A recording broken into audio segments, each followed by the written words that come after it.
Let's just agree that this is it. Portland, Maine, I don't know where that is. Leave your bags in the car, keep it running.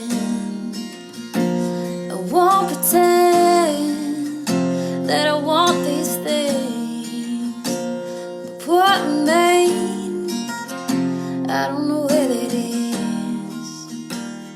And I don't wanna know. I don't wanna know.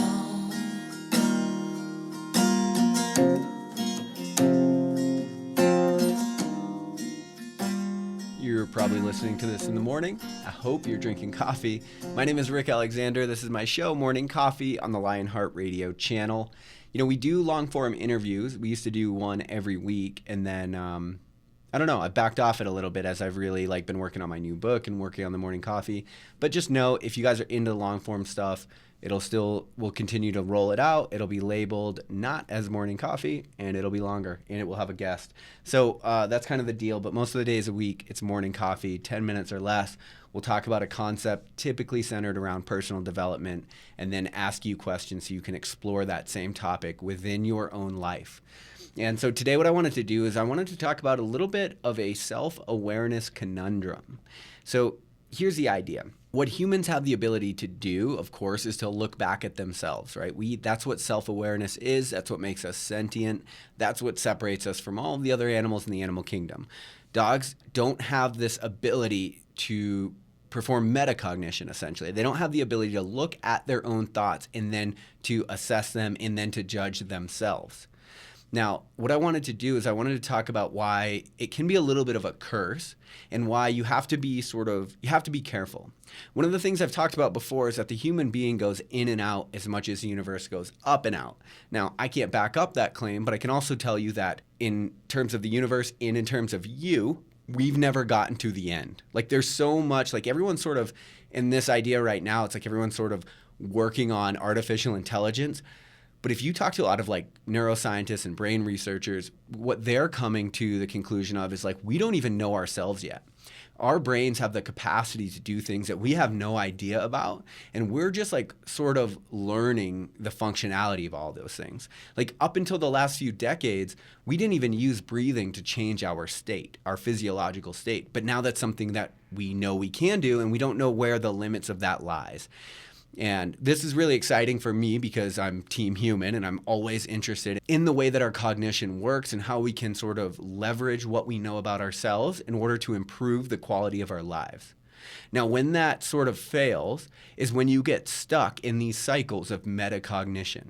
When you start to be really overwhelmed by something, then you start to analyze it. And when people say overthinking, that can be what they're talking about. You start to try to grasp something. Now, if you're somewhat intellectual or cerebral, then you probably always want to understand something before you can move forward. But one thing that you have to understand is that you almost will never think your way out of a situation. Now, you can think of a solution, but if you end up getting caught in these ideas of trying to grasp some certain concept, you can get stuck in cycles of thought forever. And I'm sure that everybody listening to this has experienced it.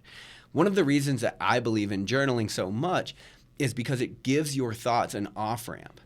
If you could just think about things and that would be enough, then that's what you would do. And the Clarity Academy and stuff, we always focus on journaling because we need to look at our thoughts objectively and assess them. And when they're stuck in your head, they become you. You become your thoughts, and you have a really hard time of separating it. Now, if you meditate, that helps you to assess your thoughts better. It gives you a little space between a thought and a reaction. But when things are just bouncing around in your head, sometimes, again, if you're more cerebral, you probably have this idea that you can think your way out of it. And at the end of the day, that's just not true, because oftentimes the right answer, and this is where we make our money, is felt just as much as it's understood. So sometimes you want to be able to conceptualize something before you move forward with it. But a lot of times when you're stuck in a this or that scenario, you're trying to think of something, you actually just need to sort of avoid that metacognition, and you need to feel the right answer. A lot of times you will feel what's right, before you actually know what's right. You sort of like just have this weird deep down gut feeling, intuition, and truthfully, what intuition is your subconscious, which is perceiving 11,000 inputs per second. And so you don't have the, let's say, cognitive bandwidth to perceive all of those inputs and to tell yourself to breathe. And that's why we have the autonomic nervous system. That's why we have the subconscious. And that's why we have the conscious mind. And then so our subconscious is sort of taking in all of these inputs all the time. And then we've got executive function in the prefrontal cortex helping us make decisions. Now, the reason I'm talking about this so much today is because I see people that are trying to become more self-aware, and they're sort of in these like this idea of like trying to get more into self-exploration, which of course I believe in. It's a whole module in the Clarity Academy. But I also just want to say, like, sometimes the right answer, it's felt just as much as it's known. Like, we feel what to do sometimes on a very cellular level, and we have trouble even expressing why or articulating why that is. Well, oftentimes it's because, yeah, you're feeling the right answer because there's memory, there's emotion, there's all of these things that are stored in the body. And if you're interested in that, there's a great book called The Body Keeps the Score, which I would recommend because it really does show you how soft tissue does kind of store memory in a way that it's really hard for us to conceptualize when you just think about it. And so I would say right now, like what parts of your life are you sort of stuck in these thought cycles and these cognitive loops, and you keep mulling over the information over and over and over, and you're not getting anywhere new? You need space from that situation. One way to provide an off-ramp for your thoughts is to journal so that you can objectively assess the things that you've written. Another way is to try to induce a flow state through movement, so surfing, running, snowboarding, biking, whatever your thing is that you know will induce a flow state. Go toward that because it will give you space from that metacognition. You won't be thinking about your thoughts anymore, and you actually might feel the right answer come through. And if you feel it, almost never do people say like, I went with my gut and I was wrong. Literally never, actually. I don't know if I've ever heard that.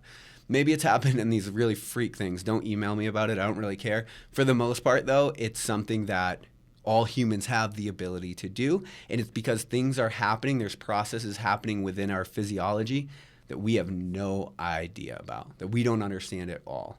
So what I want to tell you today is like, I would say don't overthink it, but don't feel like you can always think through the solution. Metacognition isn't always the answer. And a lot of times self-awareness and the ability to look at your thoughts and actions can be a little bit of a curse, because you're going to assess your actions, and your actions might be acting on impulses that you also don't understand. And so then you beat yourself up, and then you get caught in a loop of metacognition. If you find yourself mired in thought, either give those thoughts an off-ramp or go do something else and then try to feel the right answer. When you feel it, you know it. So hope this one helped. Hope it gives you some relief if you are stuck in thought. I love you guys. I'll talk to you later on Morning Coffee.